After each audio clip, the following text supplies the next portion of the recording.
Uma boa noite a todos. Nós estamos aqui para a gente fazer nossa aulinha das profecias que se cumpriram, né? Na primeira vinda de Jesus.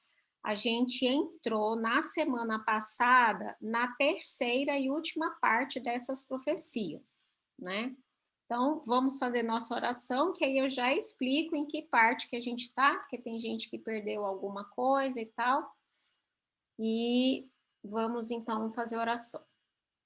Querido Pai de amor que estás nos céus, muito obrigada, Senhor, porque o teu amor por nós é grande e a tua misericórdia dura para sempre. Essa misericórdia que se renova a cada manhã se renova também com a promessa de que o teu Santo Espírito nos concederia sabedoria e nos guiaria a toda a verdade. É isso que nós queremos, Pai. Nós queremos entender a tua santa palavra, que isso realmente faça morada em nosso coração e que cause transformação. Nós queremos o poder transformador da tua palavra em nossa vida. Obrigada por tudo, em nome de Jesus. Amém. Bom, então, como que nós dividimos as profecias que foram cumpridas na primeira vinda de Jesus? Nós dividimos em três partes. A primeira parte seriam as profecias que se cumpriram através da genealogia e dos acontecimentos do nascimento de Jesus. A segunda parte, nós fizemos as profecias que se cumpriram pela vida e ministério de Jesus. E a terceira e última parte, as profecias que se cumpriram com a morte e ressurreição de Jesus, né? Então, nós estamos vendo agora realmente um conjunto bem grande de profecias que se dá neste momento. Nós já fizemos na semana passada o início disso. E eu prometi para vocês que a nossa primeiro slide de hoje ia ser algumas profecias que a gente tem em Isaías 53. Isaías 53, ele é cheio, né, de profecias acerca da morte e ressurreição de Jesus, principalmente da morte. Não é à toa que esse capítulo ele é chamado de o capítulo do servo sofredor, porque ele mostra justamente o Messias sendo rejeitado e morrendo, né, em favor dos seus. Então nós vamos fazer assim, olha. Como a gente vai ter várias passagens para ler no mesmo capítulo, o que a gente pode fazer?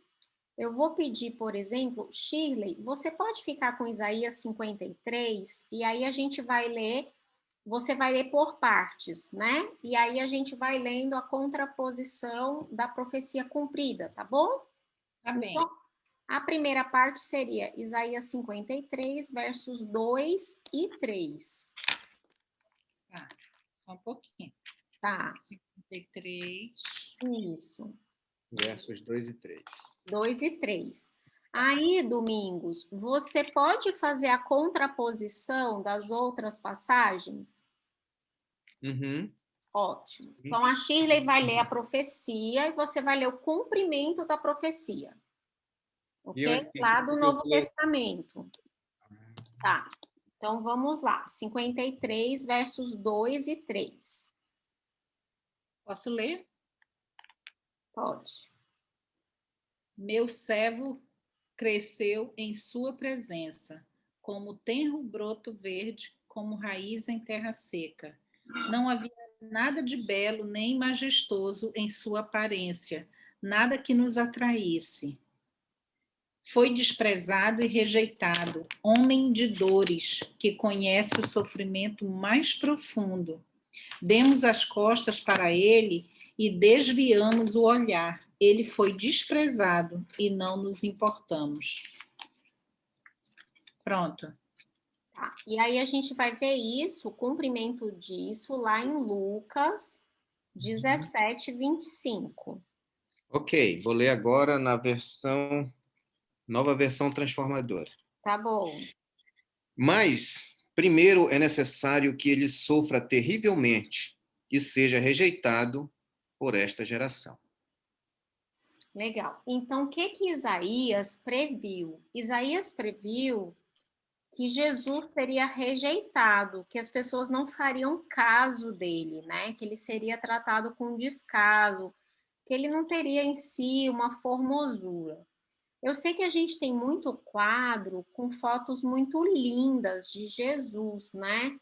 Mas Jesus era um judeu do primeiro século. Ele não tinha esse padrão de beleza que nós temos agora, tá, gente? Não era esse padrão que a gente tem, né? Ele realmente era um homem de aparência simples e por ser uma pessoa do povo também não andava vestido de forma simples e ele realmente assim não tinha uma formosura que provocasse a atração das pessoas, tá bom? Vamos ver então a segunda passagem lá de Isaías 53, que está no verso 7. Posso ler?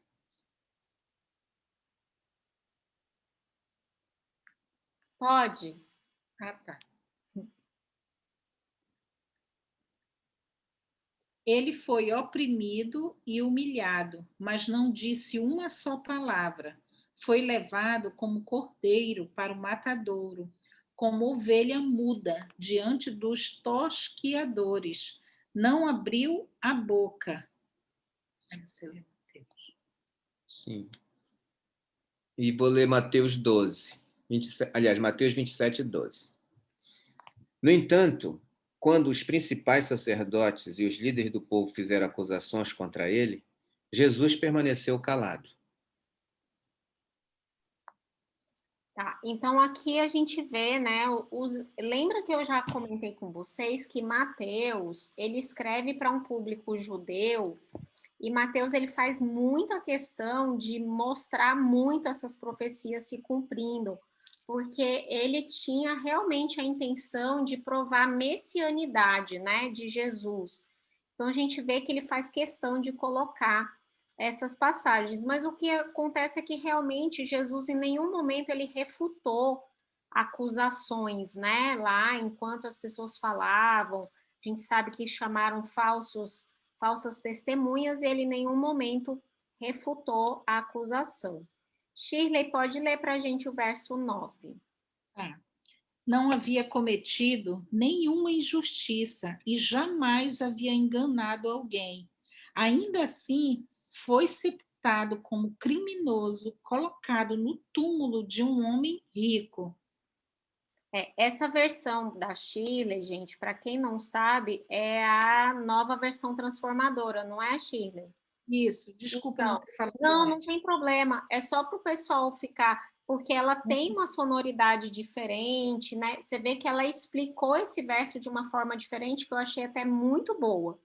Muito boa, porque fica mais fácil da gente entender, né? Então, às vezes, para quem está começando a estudar a Bíblia, essa nova versão transformadora é uma versão bem legal, inclusive para fazer devocional, porque a pessoa vai entendendo numa linguagem mais fácil, né? Sim, você mesmo. Sim, agora vou ler Mateus 27, 57 e 60.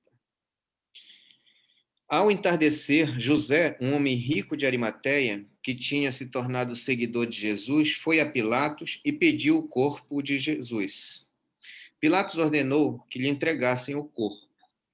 José tomou o corpo e o envolveu num lençol limpo feito de linho e o colocou num túmulo novo de sua propriedade, escavado na rocha. Então, rolou uma grande pedra na entrada do túmulo e foi embora. Então, aqui a gente vê a profecia se cumprindo, né? Jesus foi enterrado num túmulo novinho, tá? Um túmulo novo, de uma pessoa muito rica, ficava num jardim esse túmulo, ou seja, era um terreno caro, tá? você vê que José de Arimateia, gente, devia ter uma influência muito grande, né, na sociedade, devia ser um homem bem importante, porque ele simplesmente consegue falar direto com Pilatos, tipo, ele consegue uma audiência com o próprio Pilatos e pede pelo corpo de Jesus. Isso seria a mesma coisa da gente hoje, imagina, eu ou você irmos chegar lá e bater no palácio do governo e dizer, eu preciso falar com o Wilson Lima. E a pessoa lhe dizer se tem horário? Não, não tem horário. Não, mas quem é você, né? E aí José de Arimateia era realmente alguém que tinha nome, tinha um local novo, escavado numa pedra, ou seja, era como se fosse assim um cemitério chique, né? Rico. Ficava dentro de um jardim e ele tinha construído aquele túmulo ali para ele. E aí ele cumpre essa profecia de que Jesus não tinha pecado, não tinha nenhum erro, mas ele morreu, mas na sepultura ele foi enterrado com os ricos, tá? Então vamos ler o último verso desse Isaías 53, que está lá no verso 12. Eu lhe darei as honras de um soldado vitorioso, pois ele se expôs à morte. Foi contado entre os rebeldes, levou sobre si a culpa de muitos e intercedeu pelos pecadores. O que esse verso está dizendo, né, é que Jesus, ele foi contado entre os transgressores, né? Então é isso, ele foi condenado como se fosse um bandido, uma pessoa má, alguém que tivesse feito alguma coisa muito errada, e aí o verso ele fala justamente isso, né? Que Jesus seria contado com os transgressores. Aí Mateus, que o Domingos vai ler agora, coloca esse cumprimento lá no Novo Testamento. 2 criminosos foram crucificados com ele, um à sua direita e outro à sua esquerda. Bom, então a gente viu que Mateus ele faz questão de colocar, né, as profecias, o cumprimento. Se você perceber, eu peguei passagens aqui do cumprimento de Isaías 53, praticamente tudo em Mateus 27. E de propósito, para a gente ver essa preocupação de Mateus de trazer, né, esse cumprimento das profecias, tá? E aí, vamos ver aqui algumas outras coisas que, assim, eu tenho falado para vocês, porque, assim, até eu começar a fazer essas aulas, tem muita coisa aqui que já era profetizado que eu não sabia. Por exemplo, essa profecia daqui, olha, tá lá em Salmos 31, verso 5. Salmo 31, verso 5. É um salmo do salmista Davi, né, do rei Davi. Interessante que Davi ele tem muito salmo messiânico, né? É como se realmente ele, como profeta, tivesse recebido uma revelação especial de Deus para falar muitas coisas acerca do Messias.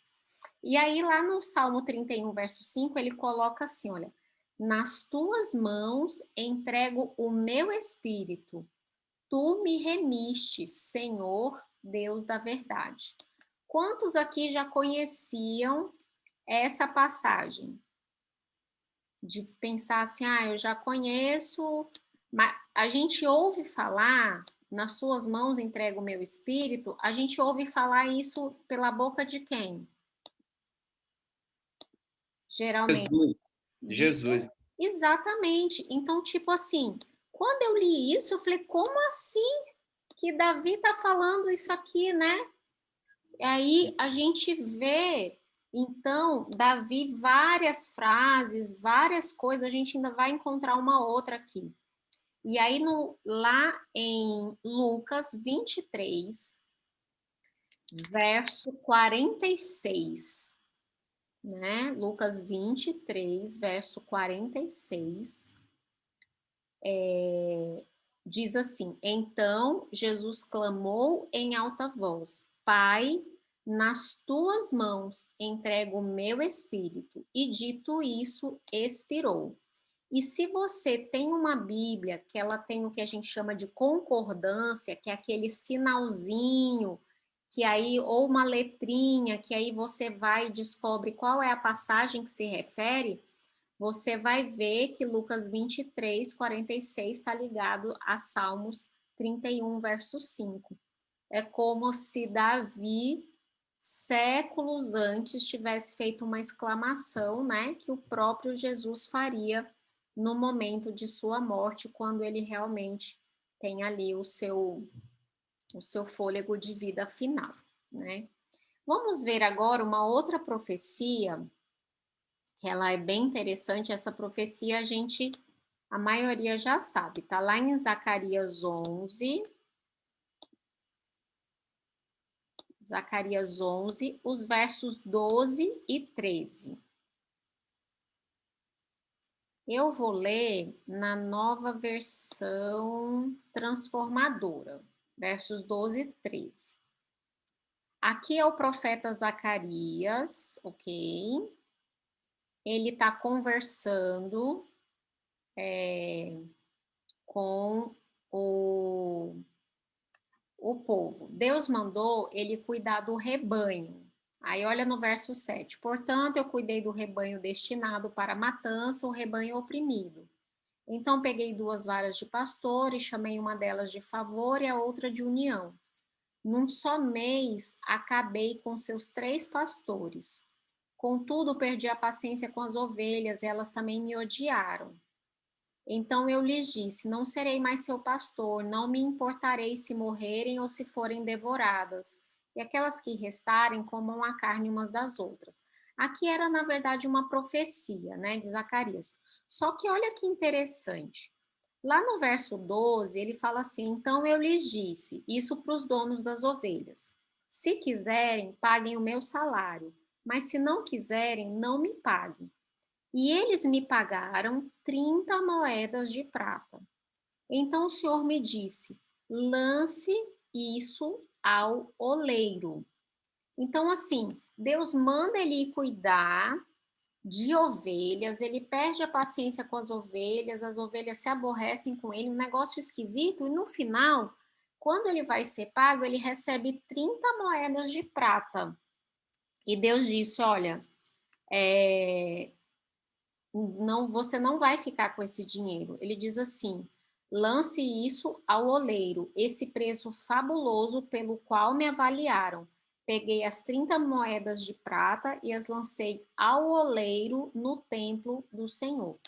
E aí a gente conhece muito bem, né, como que foi Jesus vendido. Então a gente vai ler isso lá em Mateus 27. Mateus 27. Isso, a Edilane perguntou sobre a profecia anterior. Se Davi falou as mesmas palavras de Jesus. Sim, era uma poesia profética, amiga. O livro de Salmos, ele tem isso. Davi ele era inspirado pelo Espírito Santo e ele escrevia umas coisas que a gente tem que lembrar que Salmos era um tipo de poesia, era como se fosse as músicas que a gente canta hoje na igreja, né? E aí ele, no meio de uma dessas músicas, de uma dessas poesias, ele fala palavras que Jesus mais tarde usaria no momento da sua morte, entendeu? Então era uma poesia profética. Então o livro de Salmos tem isso para a gente. Vamos ver o que aconteceu com Judas lá em Mateus 27, do verso 3 até o 10.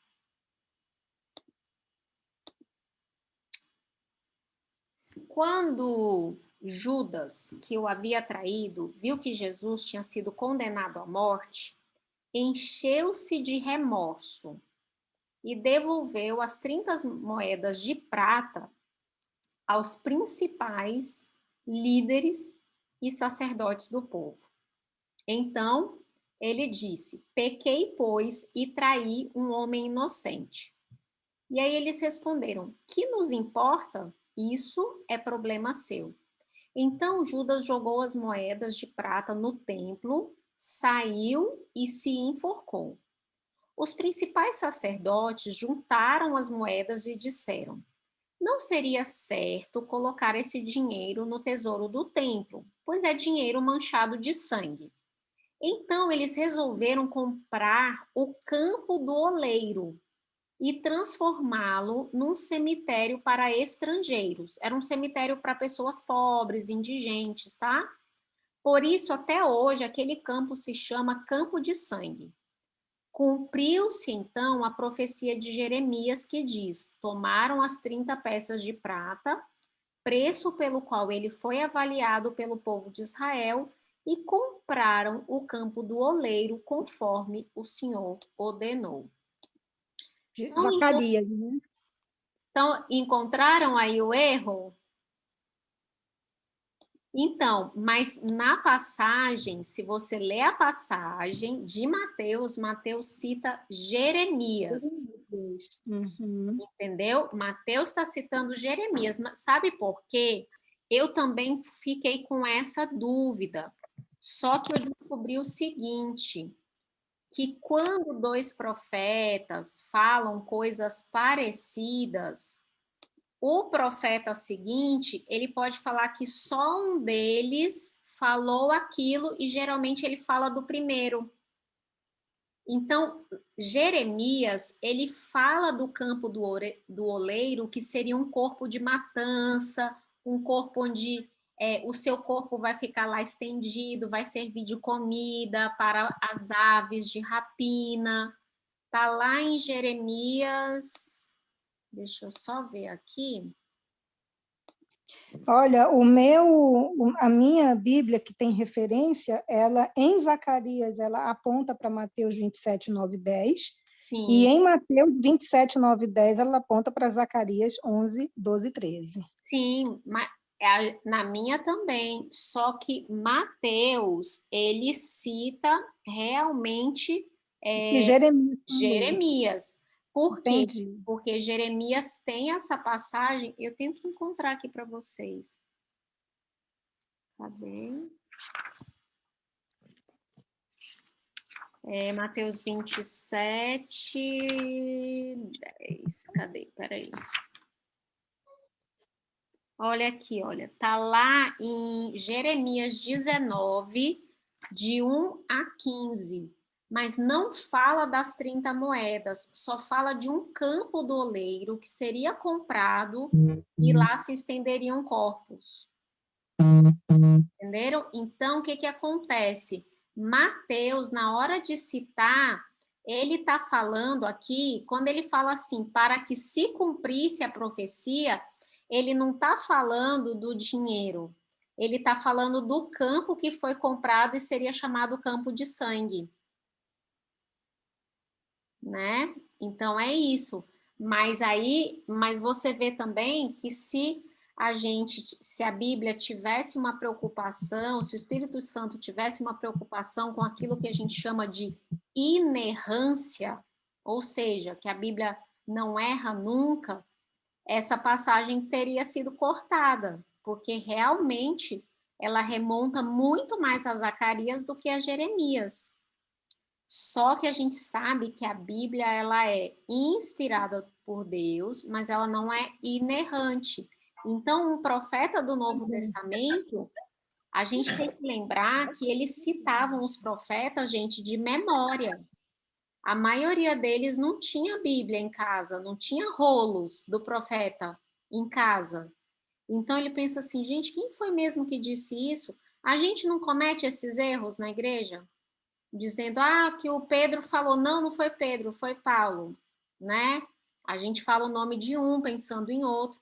Então, aqui, talvez, pode ser que Mateus tivesse sido muito mais feliz se ele tivesse mencionado Zacarias, mas ele menciona a profecia do campo do oleiro lá de Jeremias 19, tá bom? Jeremias 19, né? 19, de 1 a 15. Depois lê com cuidado, você vai ver que tem essa coisa desse campo, que seria um campo de sangue. Uhum. É bem interessante. Vamos ler agora uma profecia super, super, super importante, né? Que é a profecia de que Jesus seria o Cordeiro da Páscoa. Eu vou desativar aqui, daí eu falo para vocês as passagens. Vanja, você pode ler para a gente Êxodo, capítulo 12, de 1 a 11. Em Êxodo 12, né? Isso, de 1 a 11. Eu estou lendo na bem tradicional, tá? Tá bom? É a Almeida Êxodo Revista Atualizada, né? mesmo. Isso. Disse o Senhor a Moisés e a Arã na terra do Egito: Este mês vos será o principal dos meses, será o primeiro mês do ano. Falai a toda a congregação de Israel, dizendo: Aos 10 desse mês, cada um tomará para si um cordeiro, segundo a casa dos seus pais. Segundo a casa dos pais, um cordeiro para cada família. Mas se a família for pequena para um cordeiro, então convidará ele o seu vizinho mais próximo, conforme o número das almas, conforme o que cada um puder comer. Por aí calculareis quantos bastam para um cordeiro. O cordeiro será sem defeito, macho de 1 ano. Podereis tomar um cordeiro ou um cabrito, e o guardareis até o 14º dia deste mês. E todo o ajuntamento da congregação de Israel o imolará no crepúsculo da tarde. Tomarão do sangue e o porão em ambas as ombreiras e na verga da porta, nas casas em que o comerem. Naquela noite comerão a carne assada no fogo, com pães asmos e ervas amargas a comerão. Não comereis do animal nada cru, nem cozido em água, porém assado ao fogo, a cabeça, as pernas e a fressura. Nada deixareis dele até pela manhã. O que, porém, ficar até pela manhã, queimá-lo-eis. Desta maneira o comereis: lombos cingidos, sandálias nos pés e cajado na mão. Comê-lo-eis à pressa, é a Páscoa do Senhor. Porque naquela noite passarei pela terra do Egito e ferirei na terra do Egito todos os primogênitos, desde os homens até os animais. Executarei juízo sobre todos os deuses do Egito. Eu sou o Senhor. É até aqui? Até o 12, né? 11. Ah, então eu fui até o 12, tá bom. Não, não tem problema, tá ótimo, que aí a gente terminou de ler realmente as instruções que eram para Páscoa, né? Nós já lemos aqui, a Shirley leu Isaías 53, 7, né? Que ele foi levado como ovelha ao matadouro e esteve mudo, né? Diante dos seus acusadores, assim como a ovelha levada para frente, né? Dos seus tosqueadores. Aí agora a Giovana vai ler para a gente o cumprimento desse cordeiro pascal lá em João 1, 29 até o 36. Ai, ok. Só deixa eu achar aqui, tá bom? Tá bom.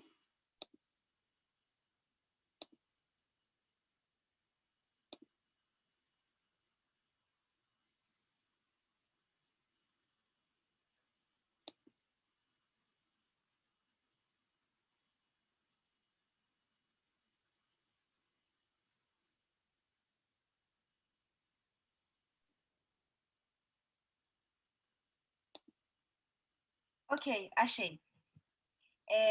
No dia seguinte, João viu Deus caminhando em sua direção e disse: Vejam, é o Cordeiro de Deus que tira o pecado do mundo. Era a ele que eu me referia quando disse: Um homem virá depois de mim, muito mais poderoso que eu, pois existia muito antes de mim. Eu não o conhecia, mas vim batizando com água para que ele fosse revelado a Israel. Então João deu o seguinte testemunho: Viu o Espírito Santo descer do céu na forma de uma pomba e permanecer sobre ele. Eu não sabia quem ele era, mas quando Deus me enviou para batizar com água, disse-me: aquele sobre o qual você vir o Espírito descer e permanecer, esse é o que batizará com o Espírito Santo. Eu vi isso acontecer e, portanto, dou testemunho de que ele é o Filho de Deus. No dia seguinte, João estava novamente com 2 de seus discípulos. Quando viu Jesus passar, olhou para ele e declarou: vejam, é o Cordeiro de Deus. Ao ouvirem isso, os 2 discípulos de João seguiram Jesus. Olha, você vê que João já começa a fazer aí uma propaganda, né? Uma transferência de discípulos, né? Ele vai apontando, olha, esse é o Cordeiro de Deus, é o Cordeiro de Deus, e aí discípulos dele passaram a seguir Jesus. Eu vou ler... Oi. Essa passagem eu acho tão significativa, porque João, ele tem uma hora que ele diz, né, que eu diminua, né, Sim. e ele cresça. E ele estava com os discípulos dele e dizendo, né, esse é o Cordeiro de Deus. Então, eu acho muito legal, porque ele é um cara que, assim, ele é a tendência nossa do ser humano, né? A gente tem o nosso grupinho, a gente quer um grupinho ali dando atenção para a gente. E ele total desprendido disso, né? E realmente falou ali, esse aí que é o cara que vocês têm que seguir. Muito interessante. É bem interessante, né? Que ele fala, olha, eu batizei com água, ele vai batizar com o Espírito, ou seja, ele tem um ministério que está muito acima do meu, né? Era isso que João estava dizendo. A gente vê, só que assim, a gente pensa assim, claro, porque ele era João e Jesus era Jesus. Só que a gente tem que lembrar que Jesus não era o Jesus, assim, não tinha todas as evidências que a gente tem hoje. Então, era como se ele tivesse falando de um outro mestre que era contemporâneo dele aí, e falasse, ó, aquele é o cara, não sou eu, entendeu? O meu ministério era só para poder mostrar o dele. Então, não é uma coisa fácil como hoje a gente pensa, né? Que hoje... Oi. Eu estou tentando encontrar aqui uma passagem. Eu não sei onde foi que eu ouvi isso, mas assim me surgiu agora, que parece que dá a impressão de que João, em algum momento, ele teve dúvida se realmente, né, Jesus era o Messias. É quando ele está preso, e aí ele tá manda os discípulos irem perguntar, o senhor é quem vem ou eu devo esperar por outro?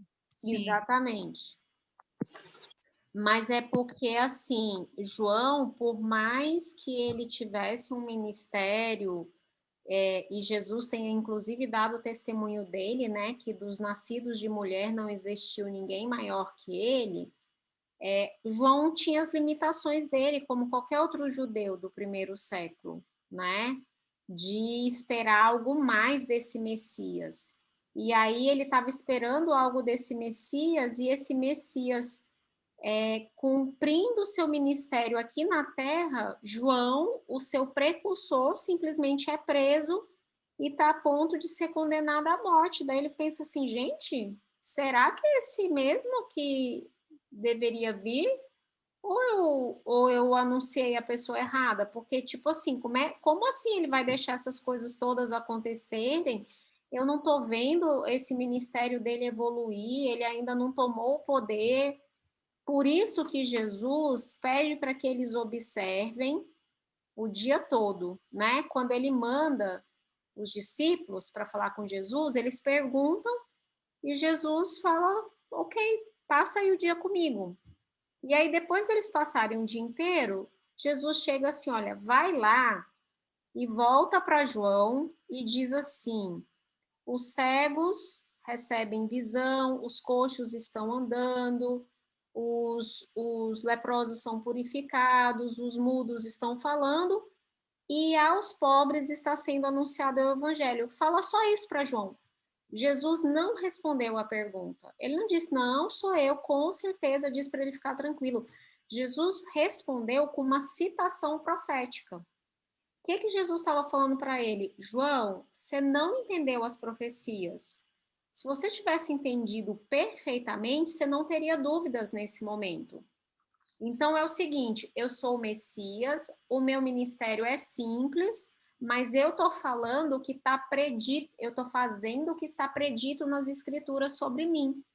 Então, João, vamos rememorar aí as profecias? Que foi que você estudou lá no profeta Isaías? Os cegos vão ver, os mudos vão falar, os coxos vão andar, e aos pobres está sendo levado o evangelho.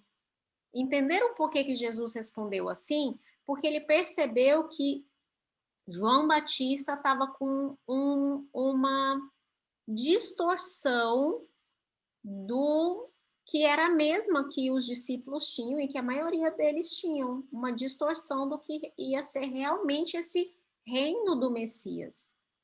João Batista, como um bom judeu, tinha a ideia de que Jesus iria fazer o reino dele pela política, né, com um exército aqui no Isso, planeta. com certeza. E a gente, às vezes, é muito rápido em criticar, mas, gente, vamos pensar o seguinte. Olha só, quando eles estudavam o profeta Isaías, eles estavam estudando um negócio que tinha sido escrito 600, quase 700 anos antes. Imagine você pegar alguma coisa que aí você acredita que é profética, que foi escrito por Pedro Álvares Cabral, do que seria o Brasil e de que havia uma pessoa que ia fazer uma revolução e tal.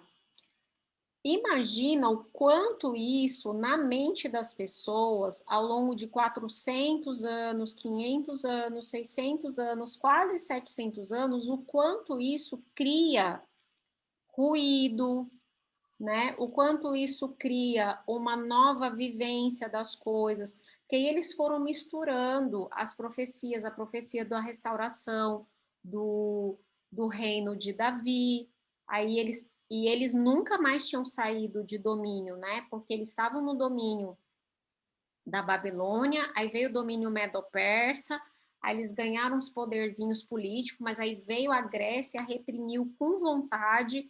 Quando a Grécia estava perdendo força, que eles tinham conseguido meio que expulsar o domínio grego, mas mesmo assim não completamente, vem o Império Romano e pá, em cima deles. E eles falam assim, não, peraí, o reino de Davi vai ser restaurado. E como que esse reino vai ser restaurado? Ah, vai ser restaurado como Messias. Então, como que eu vou ter um reino restaurado? Então, eles pensaram que era libertador político, como a Cris colocou aqui. Entendeu? Então, eles estavam esperando um libertador político. Mas né, não era todo mundo que tinha acesso a tudo, eles não tinham as críticas textuais que a gente tem. Então, dentro da compreensão deles, eles pensam o seguinte: poxa vida, é isso que a gente está esperando. Engraçado que João, ele prega arrependimento. Por que João prega arrependimento e mesmo assim ele esperava algo mais do Messias? É porque para o judeu não há diferença entre uma libertação política e uma entrega da nação aos caminhos de Deus. Entenderam? Então, por aí, poxa, mas João Batista dizendo, arrependei-vos e convertei-vos, porque o reino de Deus está próximo e tal. Então, como que ele falava isso e ao mesmo tempo ele estava esperando um libertador político? Porque para o povo de Israel, todas as vezes em que eles passaram por grandes libertações, por grandes reavivamentos, foram momentos de grande reavivamento. Então, João pensou assim, bom, eu estou pregando arrependimento para que as pessoas se voltem para Deus e Deus possa agir trazendo o Messias para libertar o povo. Entenderam? Então, tinha na cabeça de João Batista, gente, tinha todo o sentido, fazia todo o sentido, porque eles entendiam que uma nação pecadora não poderia receber essa bênção da restauração do reino. Entenderam? Então, na cabeça de João, essas coisas eram indissociáveis. Eu tenho que ter perdão de pecados, eu tenho que ter pessoas arrependidas para que o reino possa ser restaurado. Diga, Shirley. Eu fiquei pensando na bênção da limitação dele. Né? Mas é isso, né? Assim, a gente hoje, assim, eles tiveram o privilégio de ver Jesus, mas assim, eles viram Jesus talvez de formas e formatos que nem todos nós acreditaríamos que Jesus era Jesus. Eu acho que se tivéssemos vivendo naquele período, teríamos muita dificuldade de enxergar Messias em Jesus. Eu acho que eu teria também, de verdade. Com certeza. E eu acho que por isso que Paulo diz que os judeus não estão perdidos, né? E ele diz assim para os gentios, para nós, né? Olha, não fica de salto alto, não, porque o ramo principal são os judeus.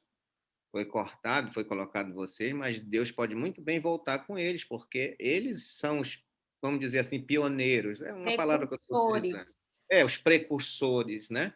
Então, acho que Deus, na sua grande e eterna misericórdia, vai tocar o coração deles num momento, com certeza, para eles perceberem isso, porque não, convenhamos, não era uma tarefa fácil, não.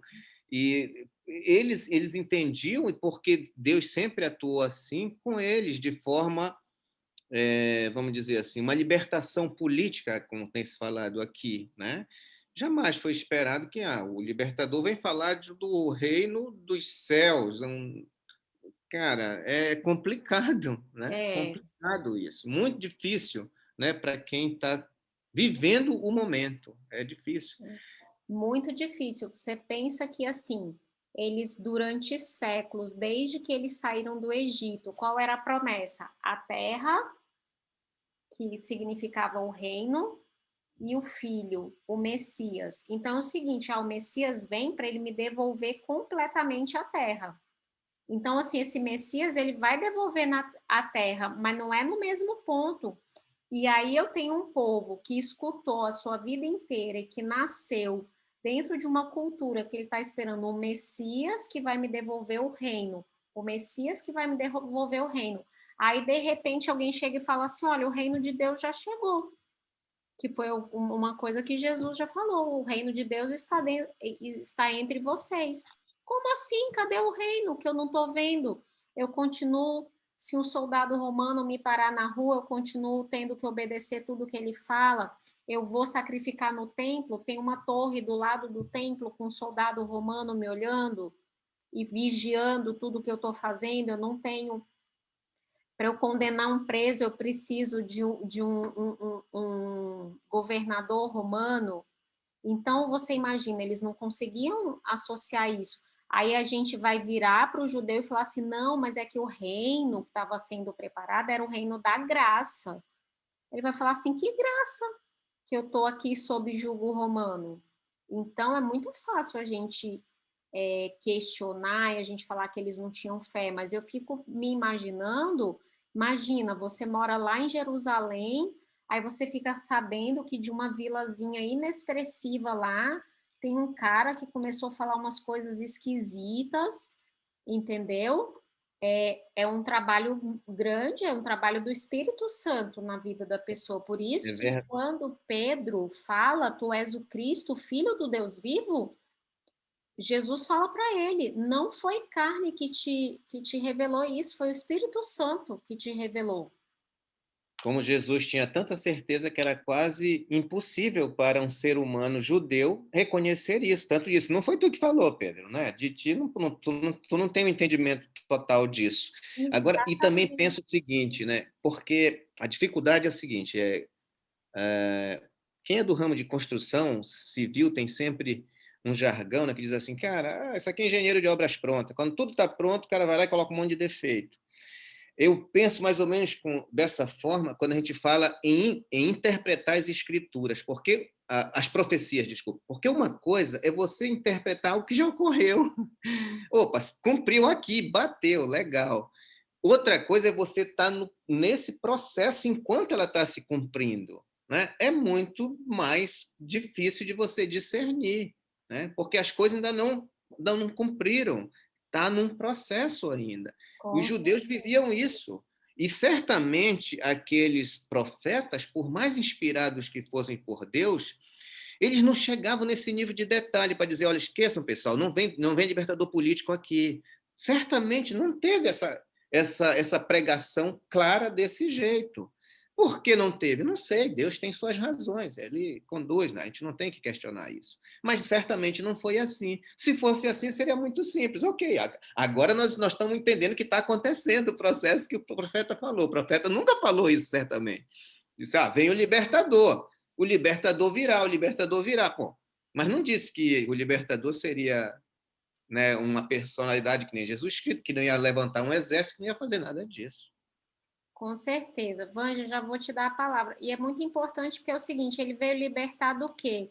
Dos pecados. Mas era uma nação que naquele momento se considerava justa. Era uma nação que dizia assim, a gente está fazendo tudo certinho, a gente dá o dízimo do endro e do cominho e da hortelã, entendeu? Isso quer dizer que quando ele ia lá na horta dele, colher hortelã, gente, ele contava quantas folhinhas ele tinha arrancado e ele dava a 10ª parte do valor daquelas folhinhas no templo.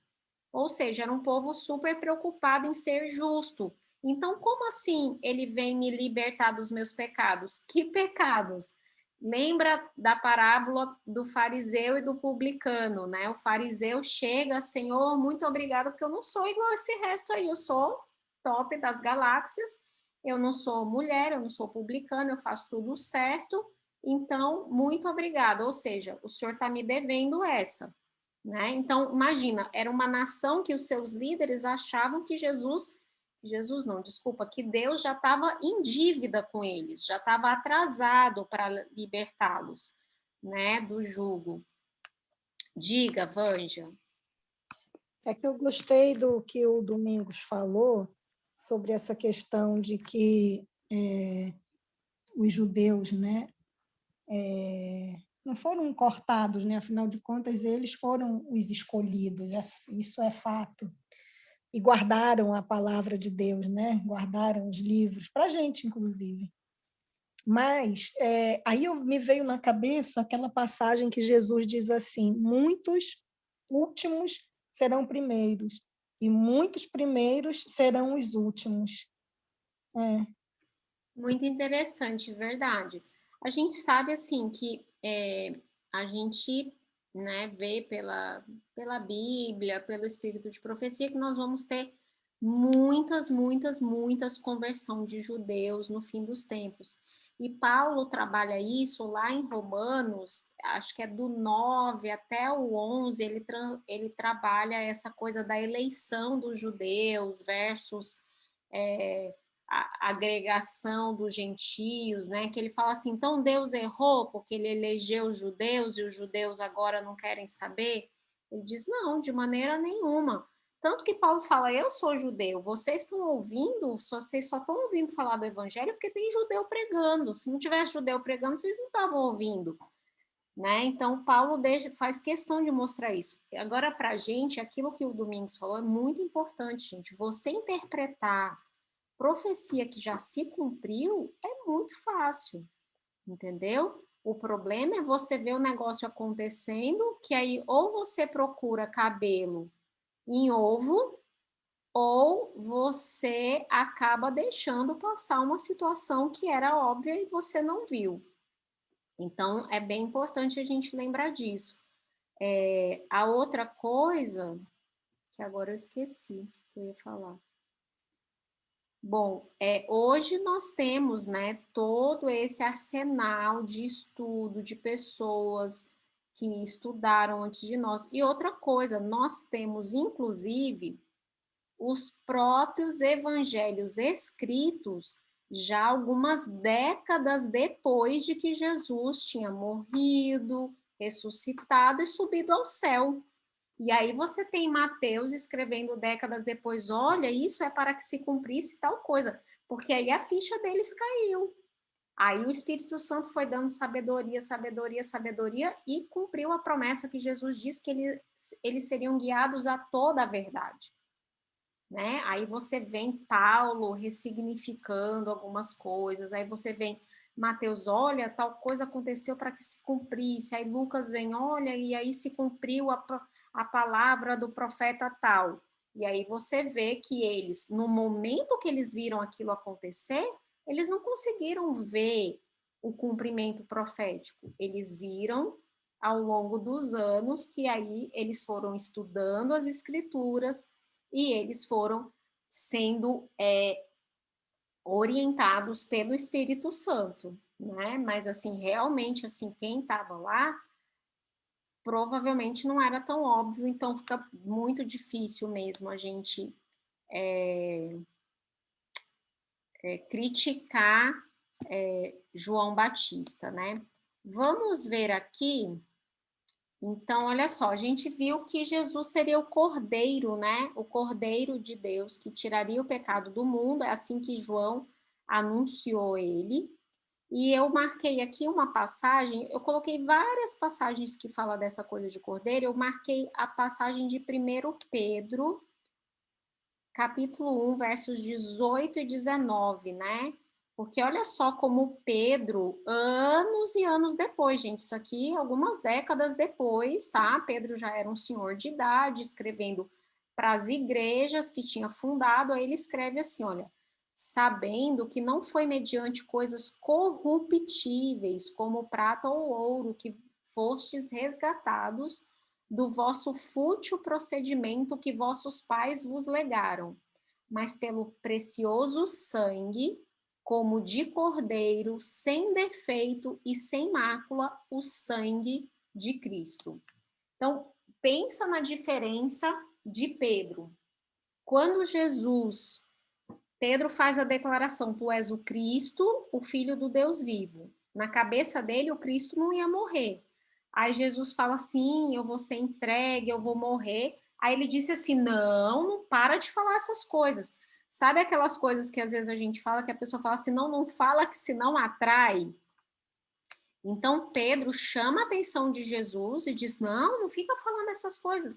E aí Jesus diz assim, sai de retro, Satanás. Ou seja, o mesmo Pedro que deixou o Espírito Santo imprimir na mente dele que ele estava diante do Messias, ele também se permitiu ignorar, né, aquilo que o próprio Messias estava falando. Por quê? Porque ele quis colocar a vontade dele. Então, qual era o desejo dele e o pensamento dele? O pensamento dele é: esse Cristo, esse Filho do Deus vivo, vem para me libertar de tudo que eu estou passando, da minha pobreza, das doenças, ele vem para alimentar todo mundo, ele vem para construir o reino. Quando Jesus diz que ele vai morrer, ele fala: não vai.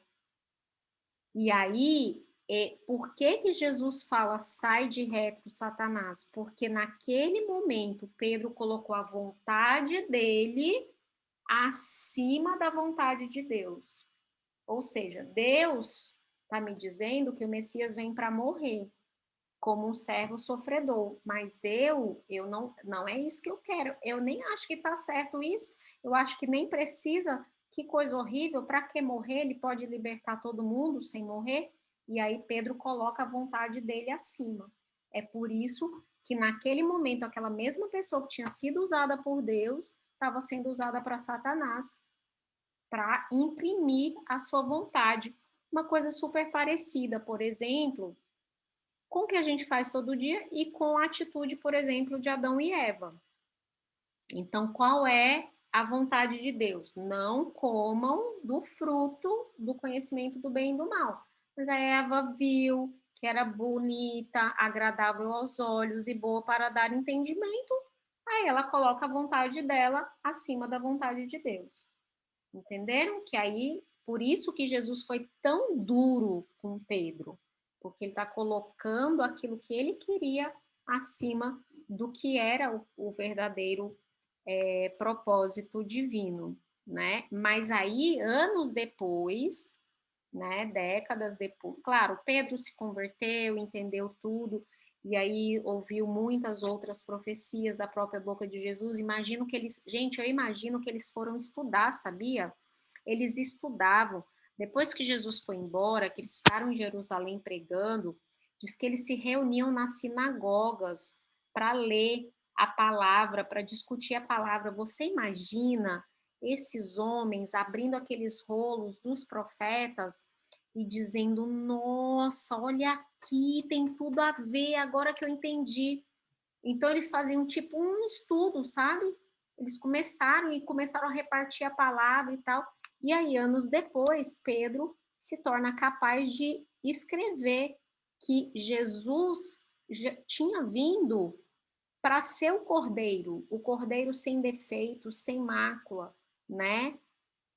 E aí ele ainda vai além. Ele no verso 20 ele fala: "Conhecido com efeito antes da fundação do mundo, porém manifestado no fim dos tempos por amor de vós." Ou seja, estava tudo planejado há muito tempo. A gente aqui não tinha entendido. É isso que Pedro está falando aqui nesse verso. Esse cordeiro já estava planejado desde a fundação do mundo, né? Antes da fundação do mundo. A gente é que foi lento em entender a profecia. Deixa eu compartilhar aqui com vocês para a gente passar para a nossa outra página. Então, vamos lá. Mais algumas profeciazinhas. Vamos pedir agora para alguém ler. Eu vou pedir para quem? Giovana, lê de novo para mim, por favor. Números 21. Aí o verso 8 e o verso 9. Ok, tô procurando aqui. Tá bom.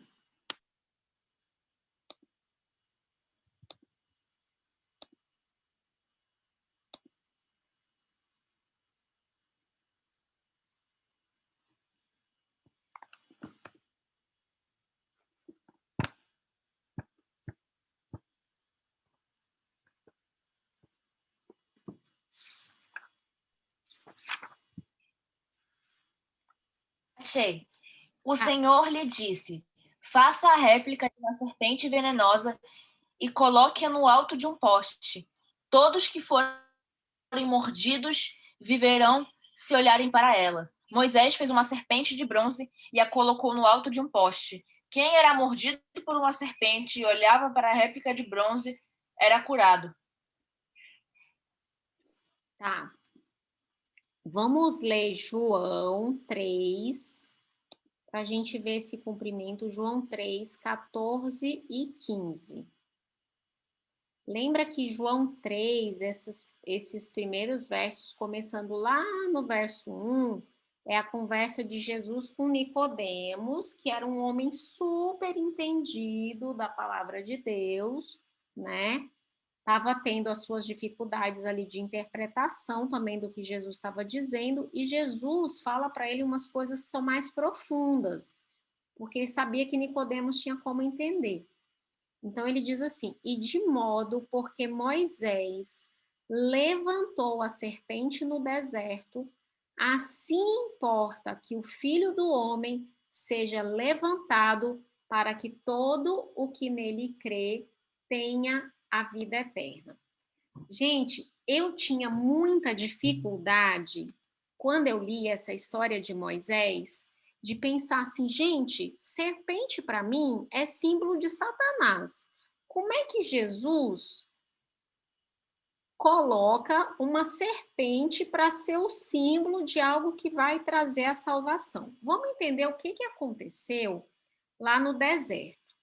Num determinado momento, que está lá no livro de Números, o pessoal estava reclamando muito no deserto, fazendo um verdadeiro burburinho lá.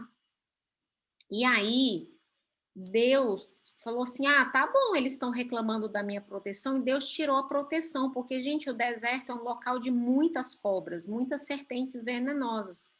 Quando Deus tirou a proteção, o acampamento começou a ser atacado por serpentes venenosas. E o povo começou a morrer. E aí começaram a ficar desesperados. Daí Moisés vai lá, Senhor, por favor. E aí Deus fala, então faz uma serpente, coloca ela num madeiro, num lugar alto, e todo mundo que tiver sido picado e que olhar para ela vai ficar bom de novo. Então essa serpente, ela passa a ser símbolo de Cristo. Por quê? Porque eu fui picada, eu estou condenada à morte, mas eu olho para ela e aí eu tenho a vida. Então, eu tinha muita dificuldade de entender por que uma serpente tinha se tornado esse símbolo de Cristo. Mas pensa bem uma coisa. Vamos fazer uma aplicação do lado espiritual. Nós fomos picados pelo pecado, não é isso? Nós somos contaminados pelo pecado.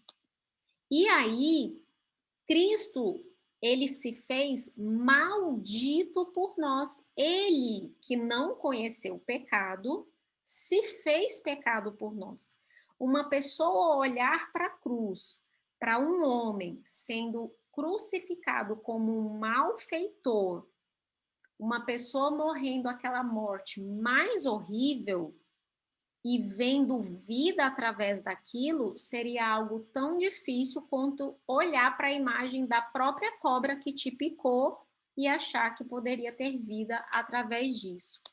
Essa explicação, ela ajuda vocês? Gostei muito da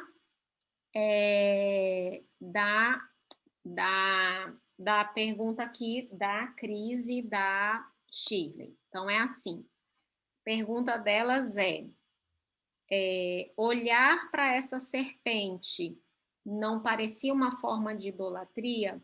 Vamos lembrar que Deus usava figuras como forma didática, ok? Então, o que ele estava dizendo? Ele estava dizendo, olha, vocês vão ter que ter um pouquinho de fé. Vocês vão olhar para essa serpente e vocês vão ser curados, ok? Então, olha só, a pessoa, quando ela era picada pela serpente, ela tinha duas escolhas. Ou ela falava assim, eu vou lá olhar para a serpente, coisa nenhuma, isso não vai trazer nada, e a pessoa poderia ficar lá na tenda dela, morrendo e se estribuchando, ou a pessoa poderia falar assim, gente, se Moisés falou que Deus pediu, então eu vou fazer, não importa o que ele está me pedindo. Seria uma prova de fé, gente. Assim como, por exemplo, imagina quando Deus manda Abraão sacrificar o filho. Que coisa absurda é essa? Sacrificar o filho. Não, e o não matarás foi para onde? Entenderam? E aí Abraão fala assim: bom, se foi Deus que pediu, tem um bom motivo para isso, eu vou obedecer. Então aqui era uma prova de fé dos israelitas. Mas como a gente sabe que esse povo é nó cego, né? Nó cego mesmo. Essa cobra não jogaram fora. E essa cobra, lá no reinado do rei Ezequias, ainda era adorada. Vocês acreditam que eles transformaram essa cobra num ídolo? Deram até um nome para ela. Deixa eu achar aqui para vocês que eu já vou falar. Eles deram um nome para ela.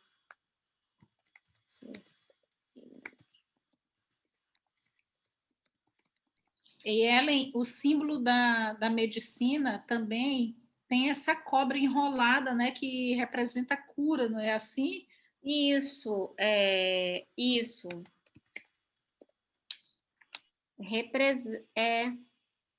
Deixa eu ver aqui. A Neustan. Ela ganhou o nome de Neustan. Ela está lá em Números 21. Então, o pessoal colocou até nome, gente, na cobra. Vocês acreditam?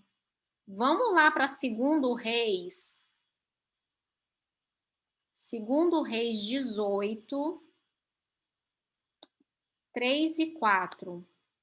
que fala essa... Tipo assim, a gente não ouve mais falar dessa cobra em nenhum momento, tá? A gente não ouve mais. Aí, de repente, você tá lá no livro de 2 Reis, capítulo 18, versos 3 e 4.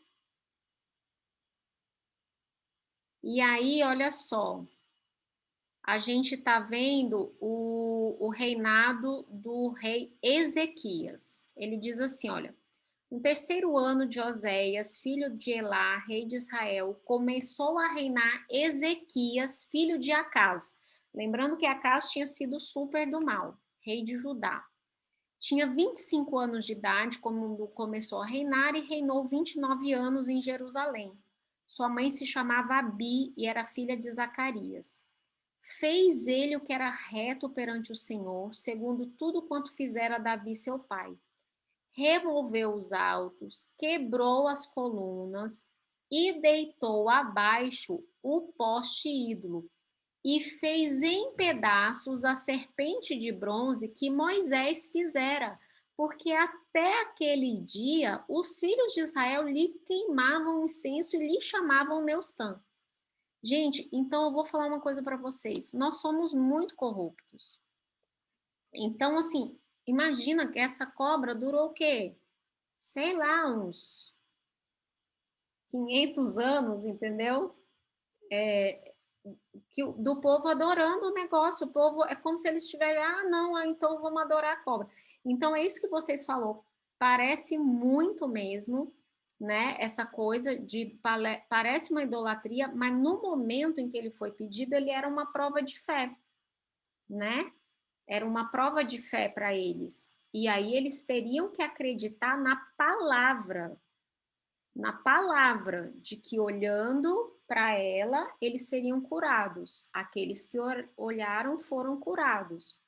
E aí Jesus, lá no Novo Testamento, o que ele está dizendo para Nicodemos, gente? Ele está dizendo assim, olha, Nicodemos, você lembra de quando os israelitas precisaram olhar para uma serpente para serem curadas? Para serem curados? Aí ele diz, assim como a serpente foi levantada no deserto, eu também vou ser levantado, para que todo aquele que creia não pereça.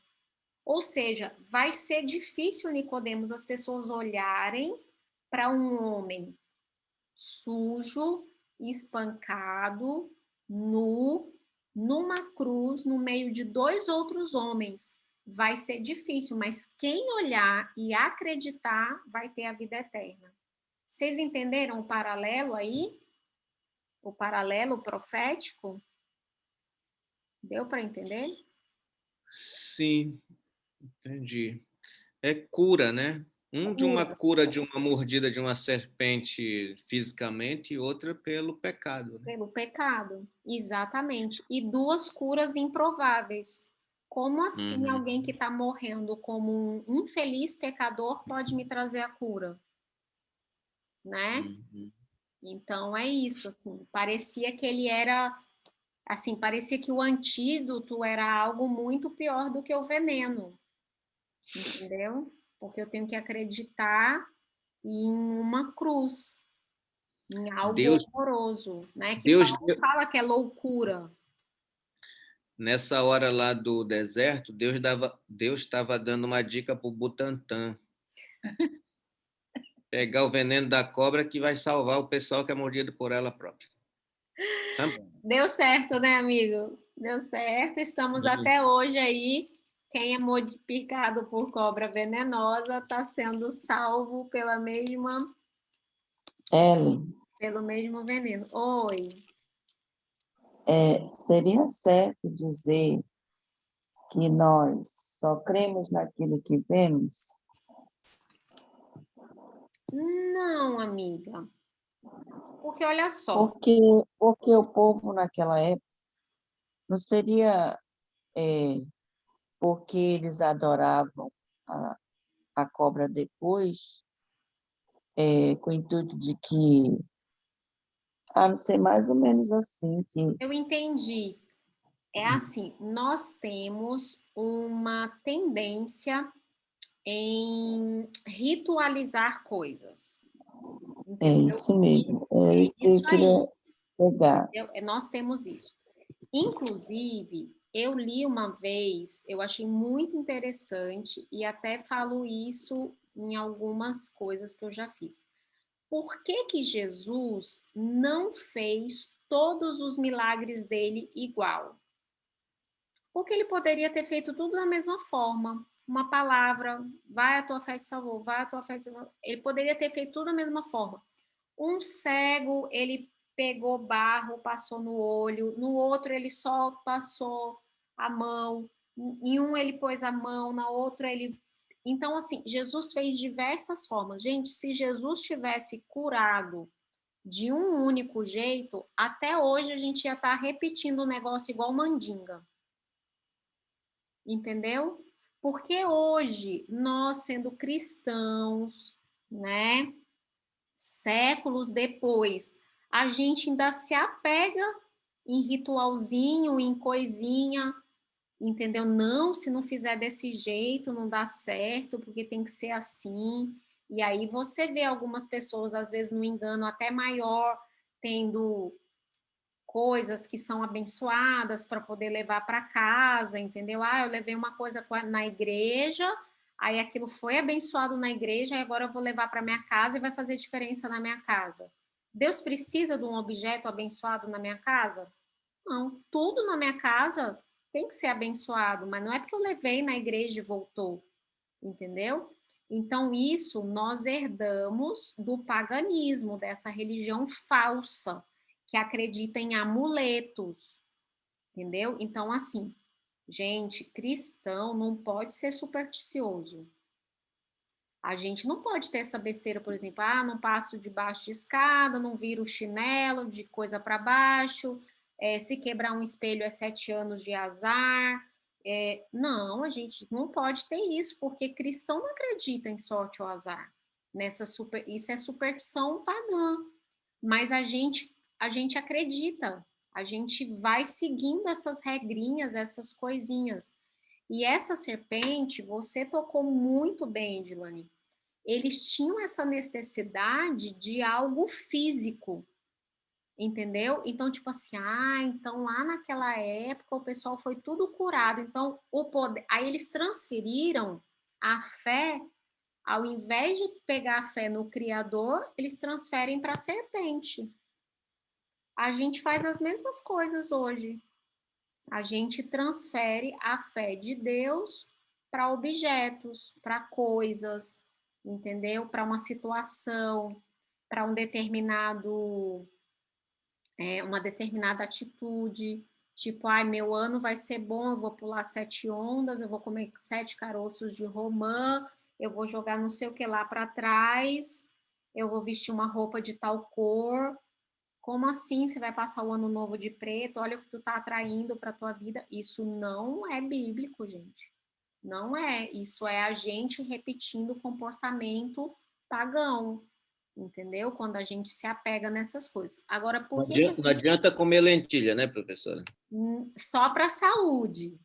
Pelo sim, pelo não, domingos, tu já entra o ano de branco, tá? Sem cor nenhuma e tal. Para, gente, não. Pode entrar colorido que vai dar tudo certo. E se não der, porque Deus permitiu, tá certo também. Mas olha, a lentilha só faz bem para a saúde. Agora tem uma coisa que a Edilane perguntou assim: a gente crê só naquilo que a gente vê, aí a gente estaria sendo igual Tomé. Lembra que a gente estudou na aula passada a profecia, né? De Tomé chegando e falar assim: se eu não tocar nas mãos dele e aonde ele foi ferido de lança, eu não vou acreditar. E aí Jesus chega para ele e diz assim: pode tocar, Tomé. Porque você tocou, você creu. Bem-aventurados são aqueles que não viram e creram. Ou seja, a nossa fé hoje, nós temos que acreditar no quê? Na inspiração bíblica, por exemplo. Eu tenho que acreditar que um pescador chamado Pedro, que viveu no 1º século, né, que ele escreveu que Jesus era o Cordeiro de Deus, que foi morto desde a fundação do mundo, e eu tenho que acreditar nele. Eu tenho que acreditar que ele foi inspirado pelo Espírito Santo. Eu tenho que acreditar que aquele homem galileu simples, que os historiadores falaram que meio que estava reunindo multidões ao redor dele, ele foi morto, eu tenho que acreditar que ele ressuscitou, e tenho que acreditar que, ao morrer, ele carregou meus pecados. Então, eu não posso acreditar só naquilo que eu vejo, porque eu não vi a morte de Cristo, né? Não vi ressurreição, não estou vendo ele no céu. Então, todas essas coisas a gente crê pela fé. A fé é a certeza das coisas que eu não vejo. É a convicção de fatos que eu não consigo comprovar. Ok? Deu para entender, Dilane? Sim, Ellen, obrigada. Por nada. Professora, Oi. já que nós falamos, né, eu estou vendo que os comentários estão bombando aí, já que nós estamos falando dessa questão aí da serpente, não estou tentando tangenciar o tema, não, mas me passou agora na cabeça a seguinte coisa. O cristão, né, o crente, ele não deve ser idólatra, não deve se pegar a rituais, essas coisas que foi citado aí, né? Tradições, né? Como é que chama? Rituais. Mas tem um outro nome, né? Que daí que eu não estou lembrando agora. Por exemplo, quando a gente come lentilha na virada do ano, como é que dá o nome para isso? É uma tradição? Superstição. Superstição, exatamente. Essa palavra que eu queria. Obrigado. Eu pensei no seguinte: quando eu li a história de Jacó, que ele esteve com o tio dele trambiqueiro lá, que enganou ele 14 anos lá. Sim. Ele, para aumentar o rebanho dele, ele tirou lá um galho de árvore e descascou assim alternadamente, tirou a casca do galho e colocava lá perto do riacho, quando os carneiros e as ovelhas iam beber água e acasalar, e nascia só os malhados que era para ele, por conta disso. Algumas vezes eu fiquei pensando, rapaz, será se Jacó era supersticioso, cara, e montou esse negócio aí? Eu não sei se o momento é apropriado para isso, tá? Só lembrei dessa questão. Eu nunca pensei nisso, mas a gente vê, assim, os patriarcas, eles não eram 100%, né? Você vê, ele casou com duas, né? Então, assim, aí casou com duas, como já se não bastasse, pegou mais duas. Ah, pega minha serva, pega a minha também, ficou com 4 mulheres. Então, assim, primeiro que eles não são infalíveis, né? Mas, assim, eu vejo também, mas aí é um pensamento meu, que também poderia ser uma materialização de um concerto que ele estava fazendo com Deus. Entendeu? Mas como se você, por exemplo, deixa eu pensar aqui numa coisa. Não sei se A gente pode deixar esse tema para lá, professor. Vamos voltar para. Vou só te dar um exemplo. Quando você escreve suas orações, entendeu? Então, por exemplo, que diferença faz para Deus se eu estou falando minhas orações ou se eu pego um caderninho e estou escrevendo as orações? Faz diferença para Deus? Nenhuma. Faz diferença para mim, entendeu? Aquele caderninho pode ser a lembrança de coisas que eu orei e depois eu revisito ali aquela memória. Outra coisa, o cérebro, né, ele grava muito mais coisas que a gente escreve do que só aquilo que a gente fala. Então, seria eu materializar meus momentos com Deus, entendeu?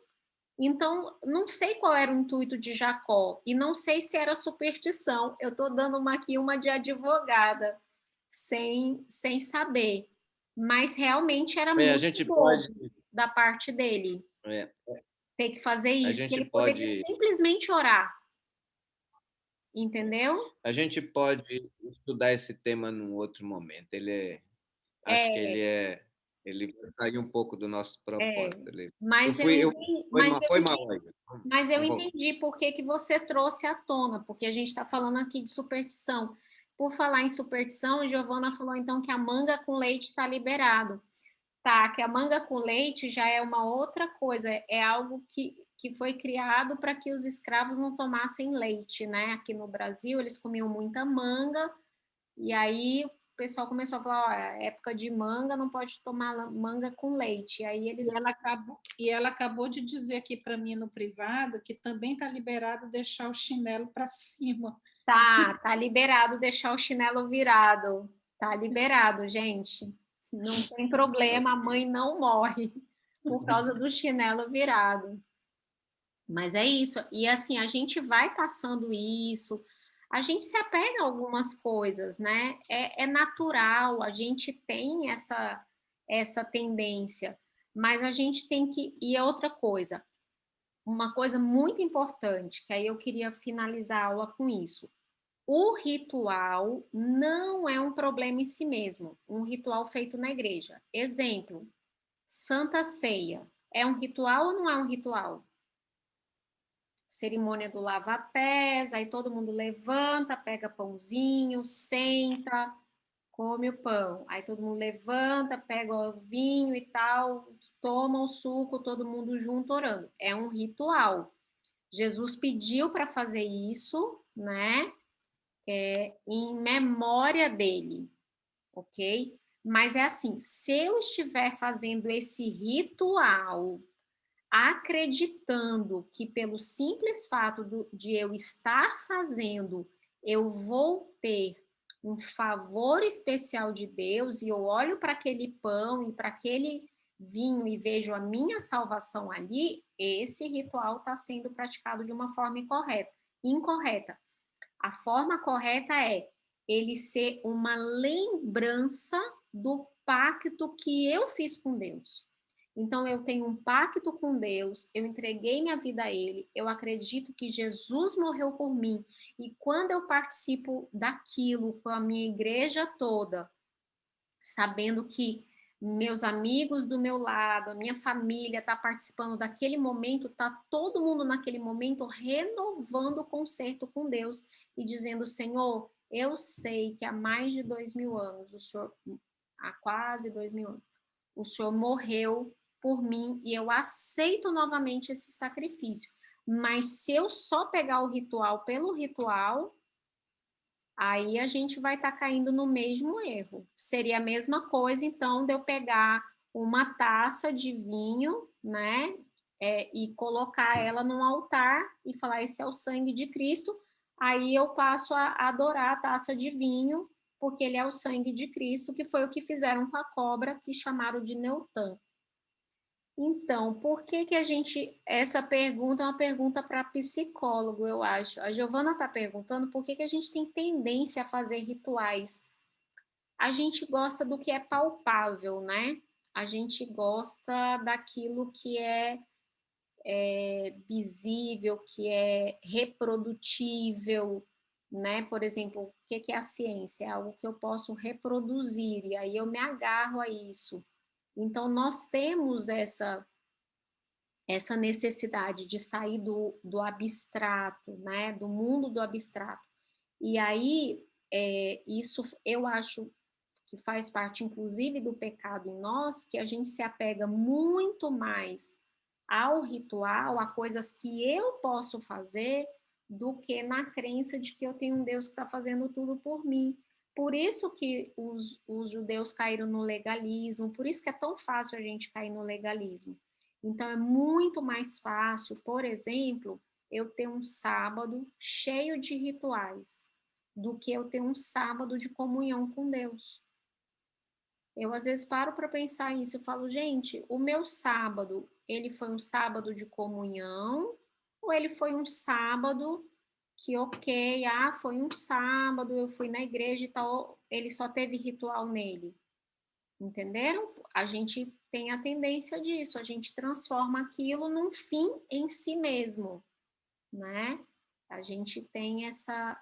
Mas eu acho que A neuropsicologia explica isso, Giovana, que aí eu não sei explicar, mas isso é claramente uma coisa que a gente tem né, a índole de já ir realmente para esse lado, tá bom? Mais alguém? Não. Então, nós vamos fazer oração, tá? Vamos orar para a gente poder terminar.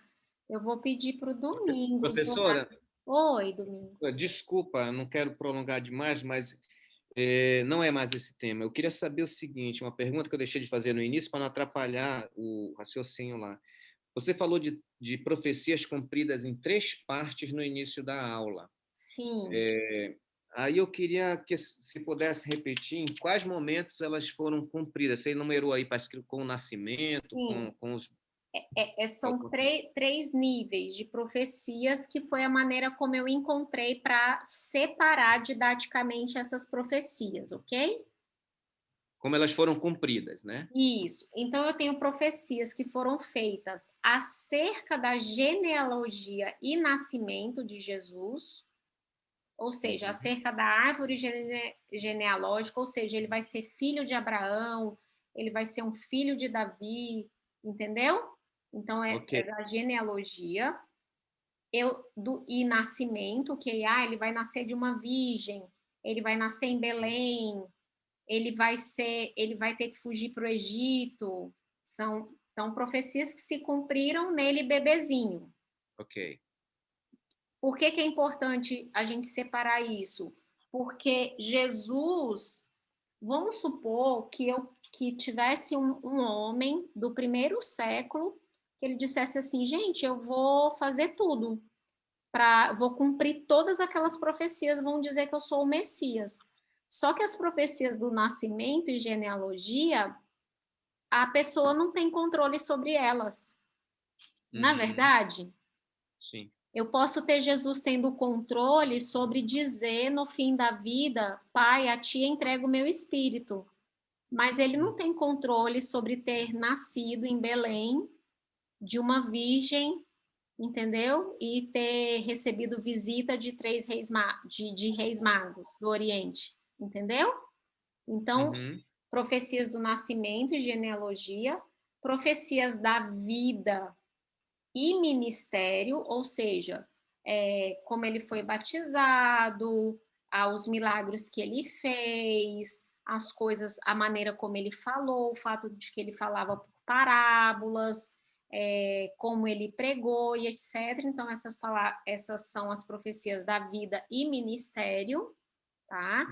E a última, as profecias que se cumpriram na morte e ressurreição, que aí a gente também perde o controle, porque Jesus, ele se permitiu passar pelo processo de morte, mas ele não tinha o controle, né? Ele não tinha o controle, por exemplo, iam cuspir nele, xingar, nananã, nananã. Ele não tinha como fazer com que as pessoas fizessem isso com ele. Ele só tinha controle sobre o comportamento dele, né? Então, são 3 momentos: nascimento, vida e ministério, e morte e ressurreição. Ellen, Oi. tem uma coisa na morte e ressurreição de Jesus que sempre as pessoas comentam e eu não sei responder com segurança, que é essa questão de 3 dias e 3 noites. É que ele não passou 3 noites enterrado. Mas é por causa da maneira como os judeus contam. O judeu conta dia incluso. Tudo bem, mas mesmo ele contando dia incluso, ele contou sexta, sábado, domingo, tudo bem, 3 dias. Mas ele disse 3 dias e 3 noites, e só passou 2 noites. Peraí, porque na madrugada de domingo ele já estava ressuscitado.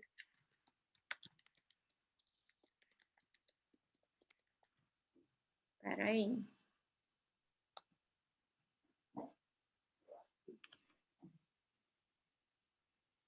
Realmente, eu vou ter que procurar. Deixa eu ver se eu tenho aqui fácil em Mateus 12. Que eu tô com o comentário bíblico aqui do lado, gente. Mateus 12, 39. Não, peraí. Tá, para quem não sabe, essa passagem que a Vanja falou está em Mateus 12, verso 40. Vamos ver o que o comentário bíblico fala.